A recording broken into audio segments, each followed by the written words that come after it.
Today, we're going to be looking into which stocks you should invest in from the technology sector. If you're looking into electronic equipment or any type of business software service, for example, an industry that would satisfy a business need for electronics. For example, we have my 3 picks for the sector of technology, which are big names.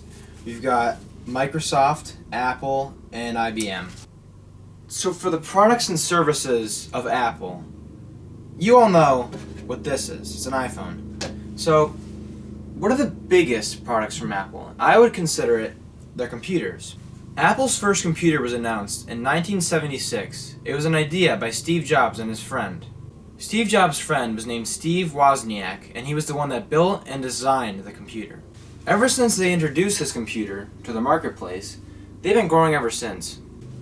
Just looking at their stock chart really shows their growth. So considering this information, Apple's been around since the 70s. After Apple introduced their computers, a couple of years later they introduced the iPod. The iPod was revolutionary. It allowed you to play music on the go, much like the Walkman, but it was reinvented and is actually very good for its time. So, after introducing the iPod, they began to move on to new things, like the iPhone. The original iPhone was extremely revolutionary. It led to a new age of smartphones. While a few other phones might have been able to have the same qualities as the iPhone 3, the iPhone 3 really stood out as the best for its time. Following the iPhone 3, Apple introduced new products like the iPad, iPad mini, iPad Air, iPhone. If you were fortunate enough to buy a ton of shares of Apple stock back in 2005 when the price was low, you would be a millionaire because the Apple stock has grown significantly over the years. Unfortunately, Apple's CEO, Steve Jobs, has passed away recently to be replaced with Tim Cook. Tim has taken Apple in a good direction as well. In fact, they're actually going to release an electric car in 2019.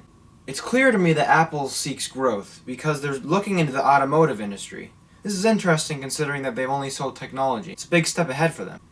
Microsoft actually releases very similar products to Apple. Their computers have been around for almost the same time. Microsoft was founded by Paul Allen and Bill Gates on April 4th, 1975. Their first computer operating system was announced in the 80s, the MS-DOS. This later became Microsoft Windows, the computer service you know today.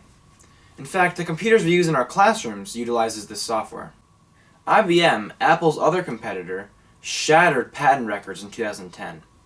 Their products are very well known. There's many things you want to look at when evaluating the stocks. First thing is the share price. First of all, the share price is very important. Apple has the second highest share price, whereas IBM has the highest and Microsoft has the lowest. Microsoft has a share price of 64.39 as of my first day, and Apple has a 136.8 on the first day. IBM has a share price of 180.23 on the first day. As an investor, I personally consider myself a risk taker. If you look at the betas of all 3 businesses, Apple has the highest. As you know, higher the number, the riskier it is, as long as it's above 1. Well, in any case, it will be higher. But Apple has a 1.45 beta compared to the second highest, which is Microsoft, which is a 1.39. And then the lowest, which is very low risk, is IBM with the 0.87 beta. So, I'm a risk taker. I'm willing to invest a good amount of money and seek a profit, and I'm willing to take risks and go for the big. When evaluating Apple's 52-week range, the numbers stay consistent. They go from 89.47 to 140.28. That's a decently wide range, but I would say it's similar to Microsoft and IBM. So Microsoft has the smallest 52-week range gap, while IBM goes 137.42 to 182.79. Apple and IBM are similar, while Microsoft is smaller. So the volatility there is actually larger for Apple and IBM. Considering that I'm a risk taker, I'm willing to take risks and go for getting that higher value when there could be a chance of high and low. whereas Microsoft is more of a value stock in that sense. So the next thing I'd like to look at is the volume. For Apple's volume compared to average volume, Apple's volume in every day is usually around 10 million, while some days it can go down to 8 million, and the highest it got was actually 11 million, and that would be on day 4. Apple's volume is pretty good, but when in comparison to the average volume, you're dealing with 28. The market cap. Apple has the highest market cap by far. They have 726.8 billion, whereas Microsoft has 501.17 billion. IBM has 166.48 billion for its market cap. So Apple is the highest by a significant amount. Well, Microsoft is close, but Apple is leading by 200 billion, which is a significant amount.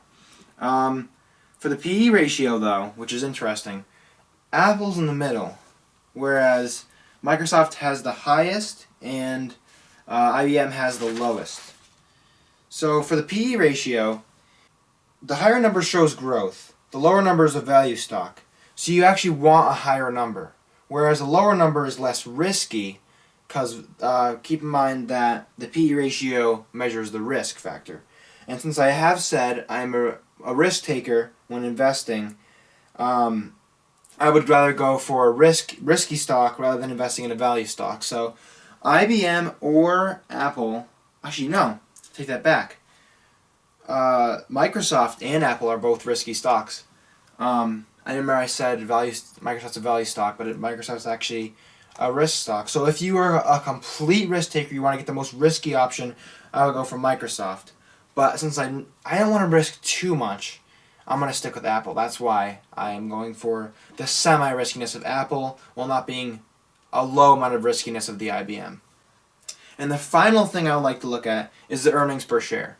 So for the earnings per share, Apple has 8.33, Microsoft has 2.12, and IBM has 12.38 for its earnings per share.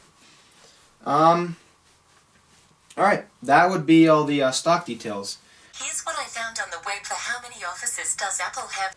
In 6 years, Apple has given jobs to 627,000 people in its various offices. It's an international company with offices in California as well as China. There's also quite a few European offices in the UK and Germany, as well as France. Believe it or not, Apple is actually considering merging with IBM. As of now, that hasn't happened, but it was in consideration. Keeping all of this information in account, I think Apple is the right stock for me. That's my 3 stocks on the technology sector. I hope this information helped you. And you might be thinking, why would you listen to someone that has no idea how to be a businessman? I was second place in all of Connecticut for the stock market game. Keep that in mind. Thanks for watching.